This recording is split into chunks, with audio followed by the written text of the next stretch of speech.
Hi, everybody. It's Gina Cavalier, the Liberated Healer podcast.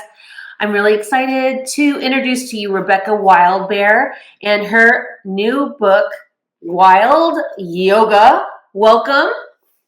Thank you so much. I'm excited to be here. Good to talk to you.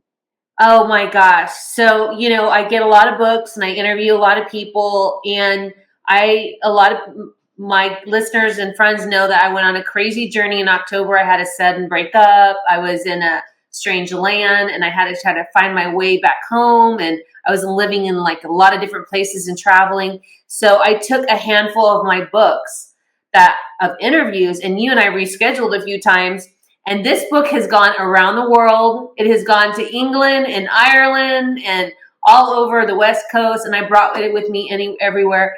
And the really interesting thing is, because your book is not just about yoga, it's about connecting with the earth and also your dreams. So it really helped in my healing journey. And I'm never letting this book go away from me because we have such a connection now. It's was my pal. I mean, in every one of my travels. So thank you so much. Well, thank you so much. It's so great to hear that it was so meaningful to you. Yeah. So I really want to unpack this.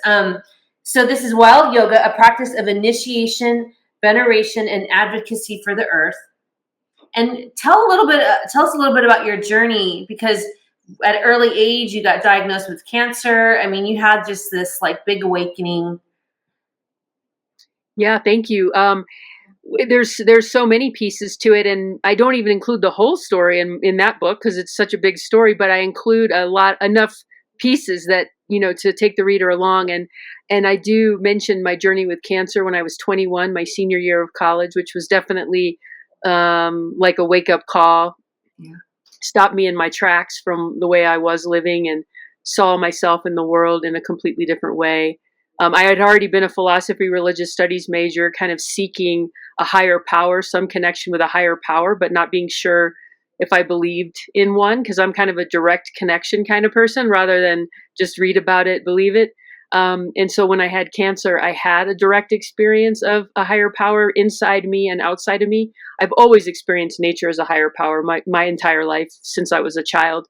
But I didn't know of anything else like inside myself or outside myself. And yeah, when I had cancer, I just woke up to something inside me, like, a soul glimmer or image, just a tiny little morsel that just opened up a whole other a world. And then I also felt held by a greater power and in relationship and connected to kind of something larger than myself.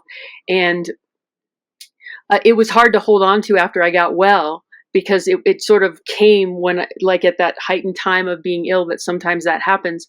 And then after that, it was kind of a lifelong journey. Now that I knew that these other energies existed, how am I going to find ways to connect to them? And it seemed very related to the earth as a higher power, but the earth didn't want to just be this thing that I worshipped. It wanted me to also find my own power inside me so that I could relate with it. And of course, I tried so many things that weren't that didn't work, and then I found what did. I think I share pieces of my journey with working with Animas Valley Institute and guiding with Animas Valley Institute with soul and conversation with nature and dreams, and that opened up a whole world for me. And a couple other my teachers, Don and Amba Stapleton and Nassar Yoga Institute, their particular way of doing yoga, which originally came from Kripalu Yoga Institute, but also was really their own way. Don Stapleton created self-awakening yoga.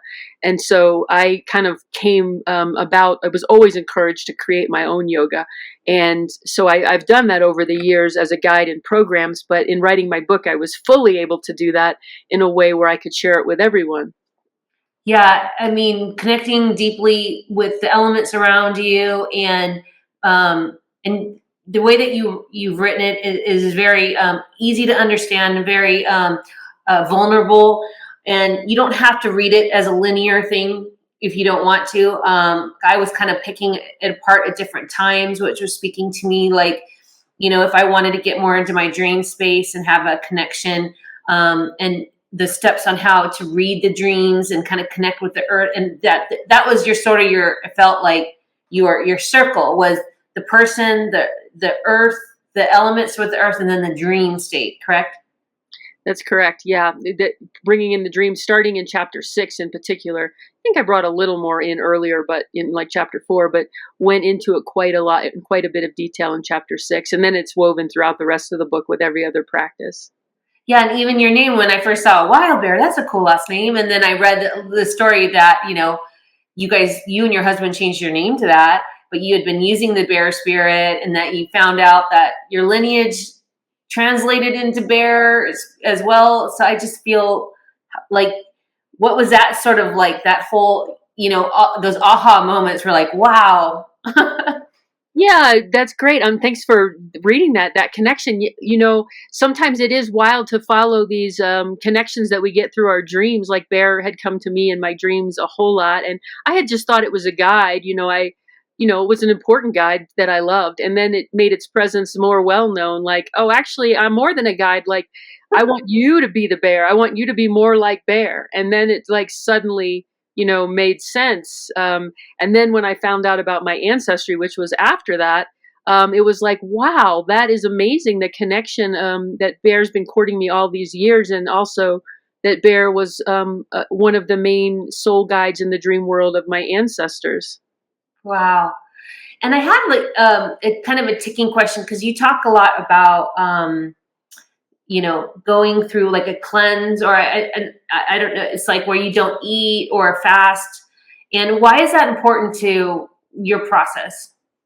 Well, I invite people on fast, and other people come on fast, and I went on my own fast because if the fasting part in the wilderness, it weakens the ego or our everyday way of operating in the world. I mean, there's nothing bad about our ego. Our ego is, it gets things done. It stays on task. It takes us from place to place, but it's not the part of us that has a lot of vision for what's worthy of doing.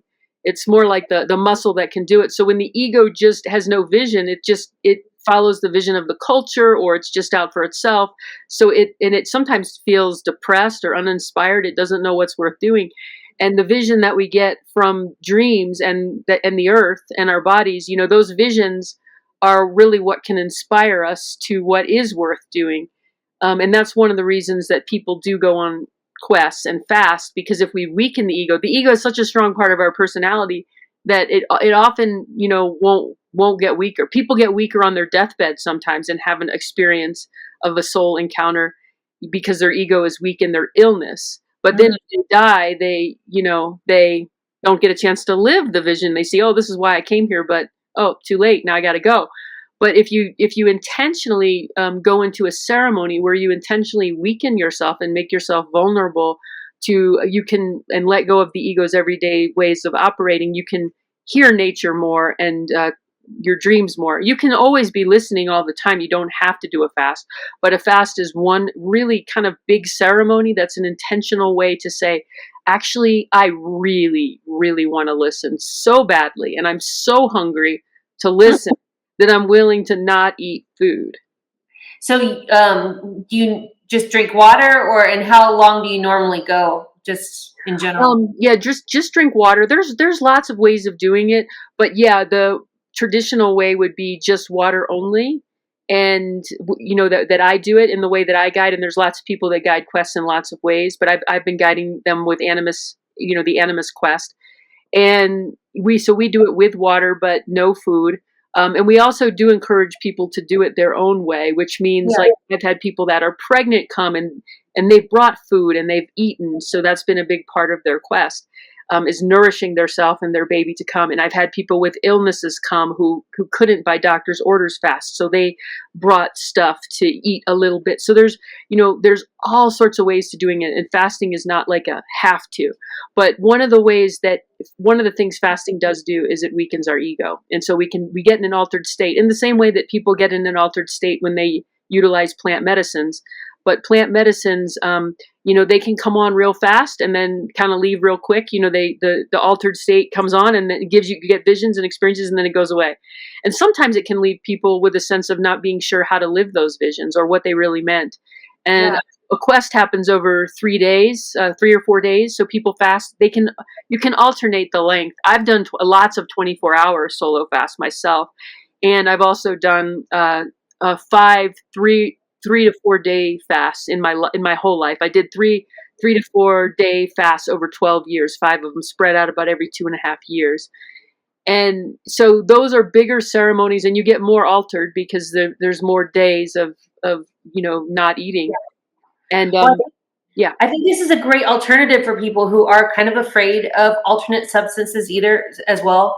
I'm one of those people that I never went. I mean, I would try it and I would sip it because I was too scared. I already feel so much.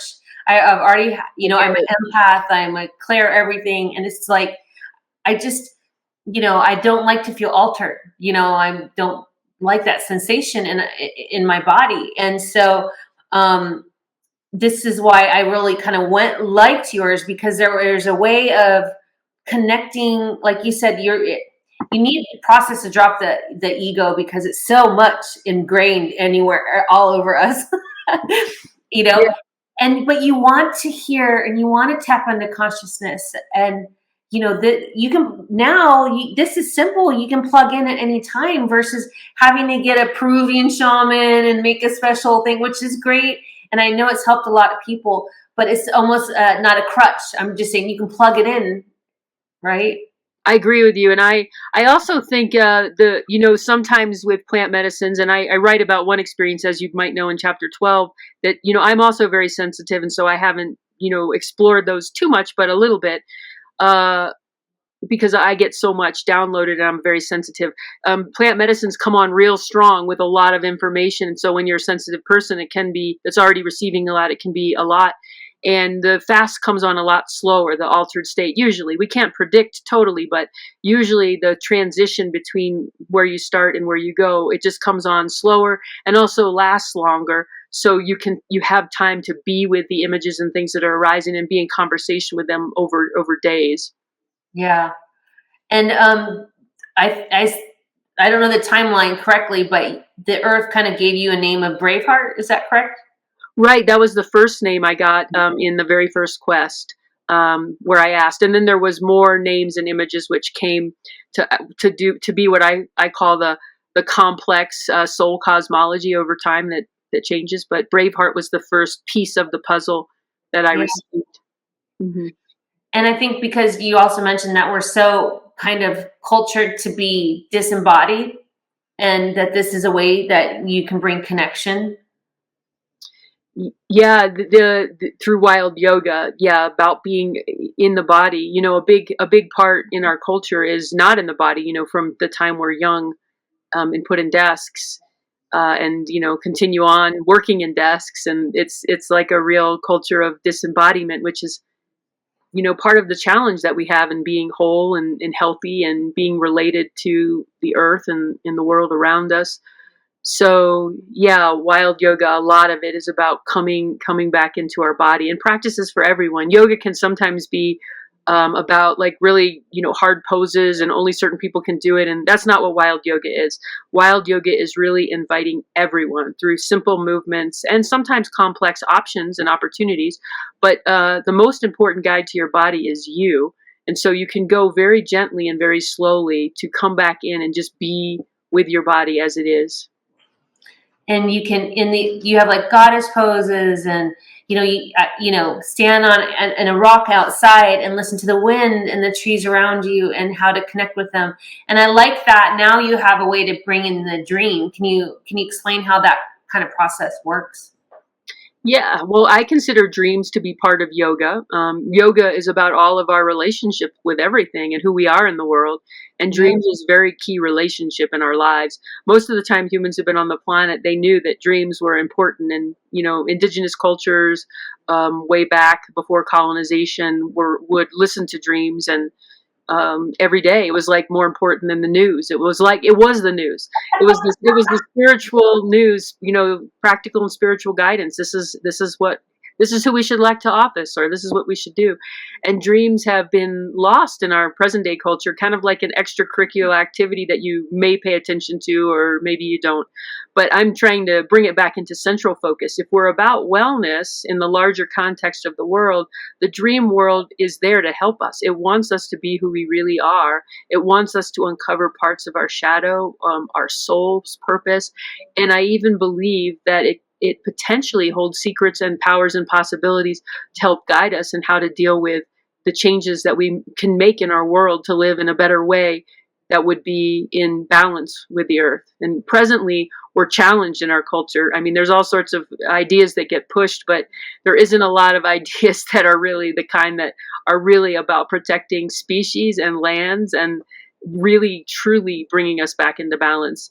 So I'm talking about how do we do that when systems of power, are not in alignment with that, when the laws aren't in alignment with that. What are ways that we as people, as humans, as communities, as individuals can really engage to listening and asking questions that can help us on a larger scale, not just as an individual, but as a community, as a species, to come back into balance.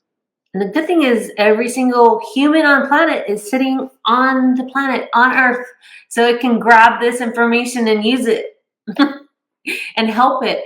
And each person that does start to build that awareness is building like a stronger collective worldwide and waking us all up. And I think that, I mean, you don't have to mention this, but through the pandemic, everybody ran to nature.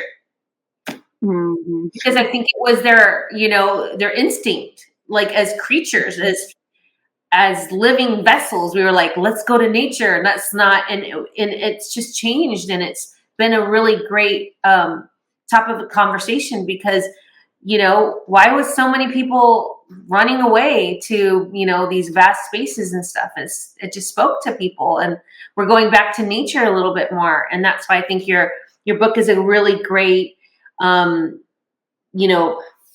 You could go through it all the time and just find different little pieces. And what also I really like is you put education in there.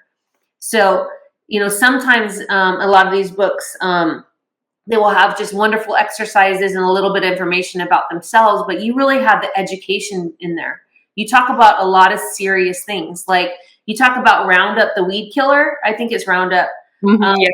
Because I worked at a law firm, and we were actually starting the Roundup a class action lawsuit, and everybody told us that it was ridiculous, that because they actually were like, oh, those are for mostly gardeners use that. It's not going to be a really big like hernia mesh or talcum powder. Like people, they didn't even really care about it until they got the science back.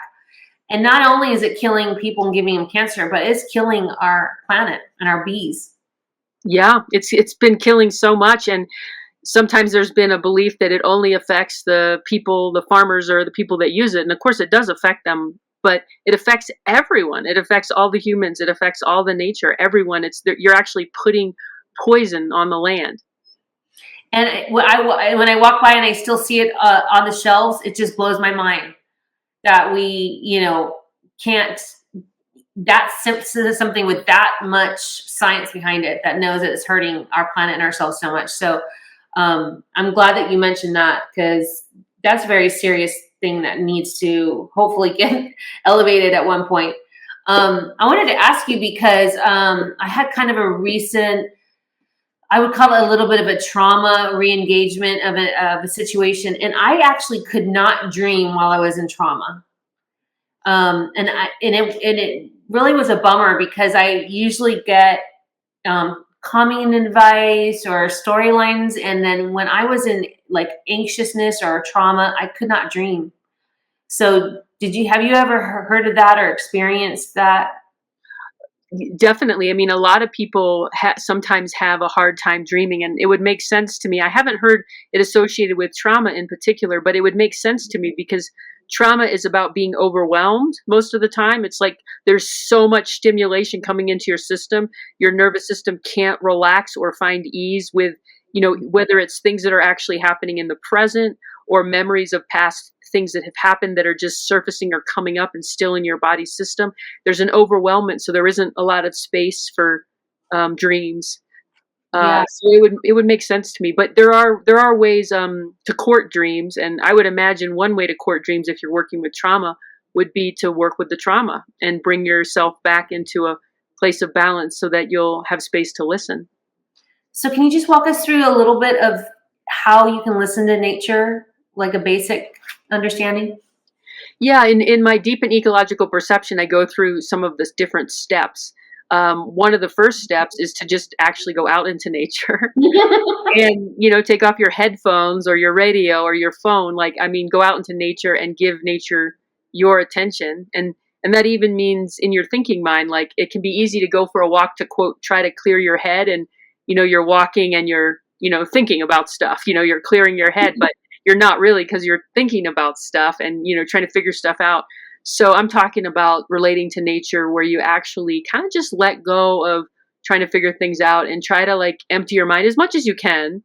So just like you would in a relationship, right? Like, if you went to dinner with somebody and you were thinking about everything, you want to be present with that person. So you would try to, like, put aside all your thoughts to some degree, or you might engage and talk about them out loud. But either way, you would try to bring yourself present. And so if you think about nature as a being or a person, bring yourself into mindful presence with the natural world. And then another step would be to notice what attracts you, like what land calls you. Where are you? Where are you attracted? Where are you curious? Where do you want to spend time? And a third practice would be falling in love. Like, like, go to the places that call you, spend time in them, and let yourself fall in love. You can fall in love. Some people already know this, I'm sure. You can fall in love with a tree. You can fall in love with a forest. You can fall in love with the ocean or the river or a lake. You can fall in love with the desert or a mountain or a prairie. You can fall in love with an ecosystem. You can fall in love with a particular wild species, kinds of bird that you love, or a wild mammal that you love. So let yourself fall in love with what you love and be with it, physically on the land if you can. And if it's, a wild species that we don't see very much, it could be somewhat in your imagination or the dream time. Oh, wow. And then allow yourself to even become the other, like to imagine what it would be like to see the world through their eyes. What would it be like to be the lake or the river or the ocean? How does this 1,000-year-old tree experience life on the planet? It stretches our ability to do that. I mean, trees and mountains and rocks and canyons, they've been around much, much longer than us. Yeah. They're our elders. And so how do they see things could really help us expand our capacity of the way that we see. Yeah. It's neat. I have a bunch of pepper trees where I just moved, and they have the long, they got the long, like, tentacles almost, and they in the wind. And when I first moved in, I swear that the wind, and they're long, picked it up, and I felt almost hugged by the tree. I mean, literally, like, went around me and put its long tentacle around me. And I was there with the person on the property, and I went, and she was like, "Oh, that tree just hugged you." And and if you have no awareness of that, you would just go, "Oh," but that's like, we were in sync with each other. And, if I was completely just marching with my life without even having an awareness, I would have missed the hug. Mm-hmm, mm-hmm. And and even though that's just the simplicity of it all. It's that easy, right? Mm-hmm. I love how you point that out, because it's like what we miss if we're not tuned in. I mean, the natural world is just, like you pointed out, people realized it in a time of crisis, but it's just one of the most beautiful gifts. I think it's the most beautiful gift that we have here. And I mean, it's a God. It's sacred. And it also gives to us so much. I mean, it's giving to us even when we're not noticing. It's the food that we eat. It's the air that we breathe. It's the structures that we live in. It's the ground that we walk on. It's always giving to us. But, it's great that you turned your attention and saw even another way that it was giving to you in that moment. So say if you're a person that, I love owls or I love dolphins or something like that, can you kind of call that spirit or energy in your dream space because you connect with it and start to work through things and talk about it or get advice or help or things like that? Absolutely. I mean, sometimes they come in our dreams. Another aspect I say uses deep imagination, which is in many ways we can be dreaming even when we're awake. It's like if our ego's out of the way, that's like what happens on a quest, dreaming while awake. So, you can, if the dolphins are present or the owls are present, the ones you love, you can kind of feel a charge in your body. You get excited about it. You can totally call them in and just even just feel their presence with you and just notice what their presence offers you. What are you attracted to about them? What is it about them that you want to call in our life? Whenever we fall in love, there's always something about the other that we love that we want to call into our life, a quality that we want to bring of them with us. Their presence, their existence gives to us. And you also talk about the shadow stuff, the darkness, the soul, the spirit. What's kind of your, one-on-one on that with working with the wild yoga? Well, darkness, I'll start with, is often not talked about in yoga, right? Because yoga can sometimes be associated about the light, and spirituality in general can be about, well, even dark nights of the soul are sometimes looked at as like, well, hurry up and get through it, and get to the light, But what if we just love the dark? What if we revere the darkness? I think of darkness as a being, as an element that's, to me, just brings awe. The darkness is also a higher power, like a god. To me, it holds so much, and there's such a beauty in it. Whether it's just like darkness, like the night, or whether we're talking about darkness, even like a difficult period or a moment in our life can be, where we're, thrown off balance a little bit, or we can't go along with the same routine. So everything's called into question, for us. There's something about the darkness, and I'm not saying the traumas or whatever that throw people into the darkness, or the traumas happening to the earth. I'm not calling those things good, but I'm just saying the particular energy of darkness and the unknown that it brings us into, that space is sacred. And that space is a place of listening. I mean, oftentimes we don't listen when our life is full, because we already know all the answers and everything's already set up and it's already happening.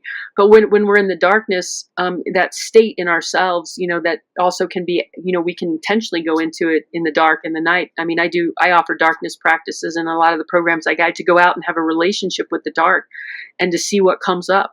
Things arise in the dark. What comes? And it can be terrifying. It almost can be, fears of being out of control, like what will come if I do that? Maybe it won't be something I want to come, or how will I feel? Maybe it'll be a way I don't want to feel, or maybe some memory will come I don't want to come, or all these things. But if we're having a relationship with the darkness, we can share, gosh, I'm so scared, dark. I'm scared to be here. I'm scared to listen. I don't even want any visions right now. I just want to sit with you, but I'm working up my courage to be able to open up to some visions. And then when we're ready, we can call it in and ask, what's here in the dark? And then you mentioned the sky. I don't know, because there's the stars. I never really thought of it as the dark, but it is. What if how scary is it to go out into the ocean at night? It's scary. Scary. During the day, it's like, woo, free, you know what I mean? But if you have but it's the same exact location, the same exact thing that it was just a little time before. With the dark, it can really, I guess it would be a good tool to work through fear. It's good. And one thing that I sometimes have done in programs where I guide is have people have a relationship with a particular place, a sacred place that they go to often during the day. And to build a relationship with that place, have many conversations. And then at some point, after they already have a relationship to the place, like you said, like you mentioned, go visit it at night. Then it's scary, but they're also visiting a friend that they already have a relationship with, I love that. while they're sitting in the dark. And I love that, because now you can feel a dichotomy of the energies too, not just dark, but sleep or calm or, chaos, dark, you know what I mean? You see the whole process, because you kind of need to work on all of it. You can't just work on one part. Mm-hmm, mm-hmm. Yep, exactly. In other words, I hear what you're saying. There's a great thing that we always have talked about in psychotherapy, the titration between what we're terrified of and also where we feel the support. So if we have support, and we're grounded and we're feeling good, then there can be more courage to go into the places that are more uncomfortable. Wow. And you talk a little bit of a love warrior from Earth. What do you mean when you speak about that in your book? Well, I just kind of want to honor the idea of being a warrior that fights for something valuable that's worthy of protection. Well, I can think of nothing more worthy than the earth for sure, which is why I focused on that. But there are other things worthy of protection too. Sometimes warrior is a concept that has been put down as like, oh, that's violence, or oh, that's bad. And there definitely is ways that that is bad. I mean, people being sent off to wars that they don't believe in, those wars causing harm to all sorts of people and places that aren't actually doing good. There's lots of ways I can agree being warriors has not been helpful. But the idea of being a warrior also is actually helpful. And in some ways, I think it's a energy and a concept to call back into our lives. That's important. It is important to fight for what we love. It's important to protect ourselves and protect what gives us life. To protect the sacred. And so to have a fight around that, to have a passion, even to have an anger, that's actually healthy response. And Yes. I wanted to honor some of the challenges and questions that we're living in, and some of the people that are taking action in those ways, and I also wanted to bring it into a book about yoga and health, because I actually believe health it can't be achieved individually. I mean, Mm-hmm. we can get a little better, we can get a little healthier through certain individual practices, but real health comes when the whole earth that we live on is healthy, when people around us are healthy. So we have to look at a really holistic view of health, is caring about that. And so, in the context of the culture that we live in, health means fighting for the life of the planet. And I like that you even mentioned anger, and I want to even say the word rage, because a lot of wellness um, things that are out, people talk about a lot about, being in joy, being in happiness, and this and that, and releasing this and releasing that. But the thing is that sometimes it's okay. Sometimes that rage has to have a place to go out, especially if you really love something. And especially for practitioners who are told, okay, you're a practitioner now, you have to be this like light being and always be happy and things like that. And it's just not, it was another process saying, no, we have to include this warrior anger and rage once in a while if it's placed in the right way, like we said, but it's also an energy, and if you are upset about the way something is being treated, something that you love, I mean, you love the wild, and you see horrible things being done to bees that are going to eventually be harmful to us. Yeah, we can have a little bit of warrior and rage and right. Exactly. And that it's a healthy thing. Sometimes it's viewed that if you're feeling that way, it's because there's this wounded part in you that got hurt and blah, blah, blah. Actually, no, the scorpion that stings or the snake that bites, they're doing that because they're protecting themselves and they're protecting their space, or a mama bear is protecting her young. So this energy that arises, it's for our boundaries or the boundaries of those we love. And it's like it's a very fierce, and it's a healthy, valuable energy. Too often I've talked to people who were like, oh, I think something's wrong with me because I'm just noticing that I'm just feeling more anger. I'm like, well, what about? Maybe it's not something wrong. Maybe it's a signal to pay attention to something, and there's some action here that's wanted. Well, I know in our culture, where I live in California and some others, especially cities, where you're expected to just either, if you do have those kind of feelings, don't show it anywhere. You're supposed to just be you always have everything together, you're never upset, you're always middle ground, nothing ever changes. And if nothing ever changes, then nothing ever changes. Mm-hmm, mm-hmm. Yeah. So I love that you mentioned that, because that's something that I've been working on myself and with some friends, because, that is a part of this, working through us as an individual being. And every single person that is, has this awareness is like, I think it's just rising. Like, for example, if I'm working on this and, there's like 10 people working on it, it was growing around the world. And that's the whole mission, right? Mm-hmm. Yeah, I agree. And, it's finding the places in particular where we feel like we can be ourselves and really express our emotions out loud and do it. And then allowing that to help expand us to maybe take more risks and even express it in other places. With my book, there's a lot of things I shared in there that was pretty terrifying to share with the whole world. And first I had to like share it with just people that would get it, and then I could feel strong enough in it to just be like, yeah, I can say it to the whole world. And even if some people don't like it, that's okay. Well, I love that you have a different take on yoga. You incorporated the earth elements to it and dreams, which are, not a lot of people know about dreams very much.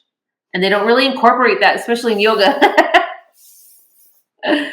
But I know you love the earth, and I see that you went on this journey a long time, and you've been on nature, you have this whole background of wilderness guide, and, this has been connecting. Mm-hmm, mm-hmm, Is mm-hmm. there anything that you kind of like a message you want to get across, or something that you really are feeling is something that's on your mind right now about this?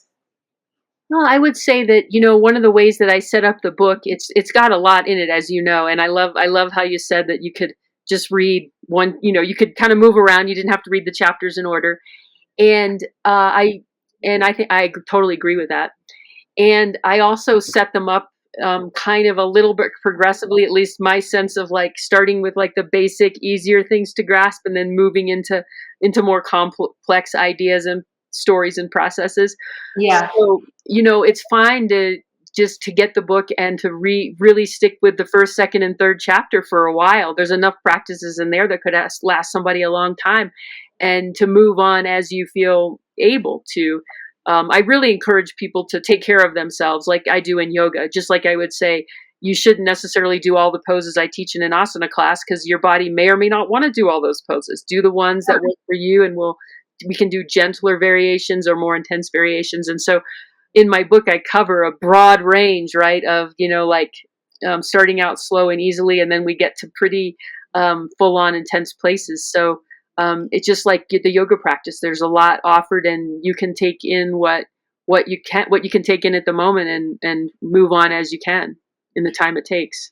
So just so to leave somebody with, if they want to start today without your book, if they wanted to go out, just by a tree or in nature, and just, what would be like a couple lines you might say, like, speak to me, connect with me, or just a mini little, what would you say? Because I think people struggle there. I want to know what are the words I should say, Yeah, like we could start with the tree practice. That's chapter 5, but I think it's a wonderful one, which is about receiving the love of trees. There's like I think love is as important as oxygen, and when it's missing, we can feel it. And most of us, it's kind of hard to have as much love as we might like, or feel a love for ourselves. And so, in my chapter 5, I talk about my own struggle in loving myself, and how I went back to my childhood relationships with trees to have a loving relationship where I could receive love. So a simple way to start might be simply to go to a tree and praise the tree, which shouldn't be hard. Trees are so beautiful, right? Just speak out loud and say what you find beautiful about the tree. It may feel awkward or silly if you've never talked out loud, but you can laugh or giggle. Like a 5-year-old wouldn't have any problem telling a tree what they thought was beautiful out loud. So you might embrace the 5-year-old of you that could do that easily. And, if it's okay with the tree, you might sit with your back against the tree if there's a good spot to do that. Because for me, there's a visceral physical conversation. That's part of the yoga, of just feeling the tree has my back. And that's oftentimes, or connecting my heart to the heart of the tree. When my heart is physically so close to the trunk of the tree, my heart feels close to the tree. And that's often a place I like to have a conversation with trees. And in that time, you can tell the tree anything you want about yourself. Sometimes people talk to themselves, so it shouldn't be too hard to talk to it. What would you most want to say? You can share your biggest secrets, ask your biggest questions, or just try and introduce yourself at the deepest level. You might not introduce yourself as like, I'm this person that lives on this street and has this job, but like at some deeper level, who are you? What emotionally, what do you struggle with? How Mm. can you tell the tree? Maybe something you wouldn't take the risk to tell to another human, but tell it to the tree, whisper it to the tree. And then just listen and let the tree see what happens back. It might be physical, just a feeling you have in your body. It could be memories that come or sensations. There could be words that show up in your head, but you don't have to expect anything particular. It's sometimes just being listened to that's enough. And so go have a conversation and just listen and see. Anything happens back or it doesn't. Might happen in your dreams or some week later or something, but that's kind of how conversations can happen, sometimes slowly. But go ahead and make yourself available to start a relationship with the tree. Wow, I can feel that even just that little process could release some tension in someone's life. They were in a bad meeting and it didn't go well, and they're just going to walk around the block, like you said, instead of putting on the music or the headphones. Sometimes, and you see a nice tree, just say, "I'm having a bad day," Mhm. and connect, and maybe that'll help ground you and release some of that tension and frustration and judgment and criticisms that we get as humans every single day, and things like that just kind of stick on us. Just say, "Hey, would you take off all the smudge off me?" And they'll probably gladly do it. Yeah, great. Yeah, and that's another thing. I love how you put it. You can ask for help from the tree. I often humbly went to the tree and said, I'm not loving myself right now. Can you help Oh, me find the love that you have, that you're able to hold and give? So if you need help, with something, particularly something you want to grow stronger in yourself, a quality that you see in trees that you'd like to be more like, it's great to just be vulnerable and share and ask for help. and we've just been so connected to the either the past or the future, and also not realizing that this planet is so large, and it goes down so far, and that the roots of these trees and their communication system and how delicate and beautiful they are. It's not just a tree with a root system. It's down in there. It's really supporting and loving us more than we could ever imagine. Hmm. Yeah, Exactly. There's so much happening under the soil we don't even can't even see, and so many crazy. complex communications that we're not aware of that we don't even know that are happening between the trees and the trees and between the trees and lots of other living organisms in the Yeah, forest. insects, and there's a whole world out there that Hmm. we can open up and can help us in our journey. So, well, thank you for your time today. This is Rebecca Wildbear. This is Wild Yoga from New World Library, and I want to thank Kim Corbin. She's the best. Thank you, Kim, for setting this up. Thank Thank you, New you. World Library. Thank you, Rebecca, for all your hard work and You're effort to welcome. put out. We appreciate you. You're welcome. If you want to see a wild yoga video, you can go onto my website, RebeccaWildbear.com, and there's a wild yoga video if you're curious about the asana practice part of things. Wonderful. And I'm going to link everything in the information below. Thanks, you guys. Best of luck to everybody. Take care. Thank you so much. Thanks, Gina. Thanks for having me. I really appreciate it. Thanks for inviting me to your Oh, podcast. thank you.